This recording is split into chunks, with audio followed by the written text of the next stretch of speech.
Hello everyone, একটা ছোট্ট video তোমাদের সাথে শেয়ার করছি। দিনটা ছিল সানডে 23 আগস্ট।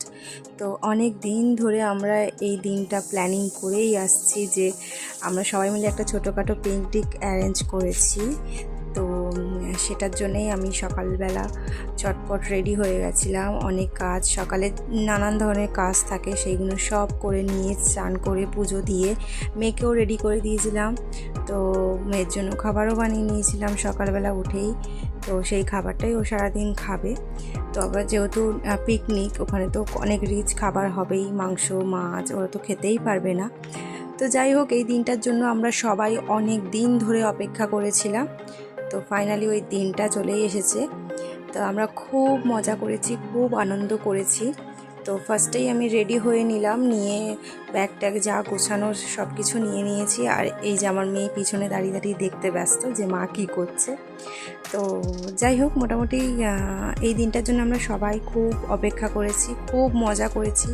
সবাই তো সবার মতন যে যার কাজে ব্যস্ত থাকে, কিন্তু একটা দিন যদি সবাই সময় বার করে সবার সাথে দেখা করে, সত্যিই খুব ভালো লেগেছে। তো আমরা এই দিনটা সত্যিই কখনোই ভুলবো না, খুব ভালো লেগেছে। রেডি হতেই আমার অনেকটা সময় নিয়ে নিয়েছি। যাই হোক, মোটামুটি অনেক কাজ থাকে, একটা বাচ্চা রেডি করা তো না, প্রচণ্ড পরিমাণে হেডেক। তা আমার মেয়ে খুব একটা বদমাশি করে না বা করছেও না। ওকে রেডি করে দিলে ও যদি একবার বলি ঘুরতে যাচ্ছি, তো একদম খুব মজা পেয়ে যায়, ও একদমই বদমাশি করে না। তো যাই হোক, ওখান থেকে আমরা তো বেরিয়েই গেলাম রানাদার বাড়িতে। সৌরাদি আর রানাদা একসাথেই আমরা যাব। তো ওই যে ওরাও বেরিয়ে গেল। তারপর চলে গেলাম আমাদের স্যারের বাড়ি। বৌদি আর স্যার আমাদের জন্য অপেক্ষা করছিল। তারপরে এই যে আমাদের স্যার বসে আছেন আর আমরা সবার সাথে মিট আপ করে নিলাম। তারপর সবাই একসাথে বসে ব্রেকফাস্ট করলাম, কলা, ডিম সিদ্ধ, বোঁদে, মিষ্টি আর ব্রেড। তো মিক্সচার মানে কারেন্ট ছিল না বলে, মিক্সি হচ্ছিল না বলে আমার বড়মশাই বেটে দিচ্ছিল। তা এই যে আমাদের দুই রান্নি মাংস কষানোর। তো আর একজন তো প্যান্টের উপরে গামছাই পরে নিয়েছে, ওড়না।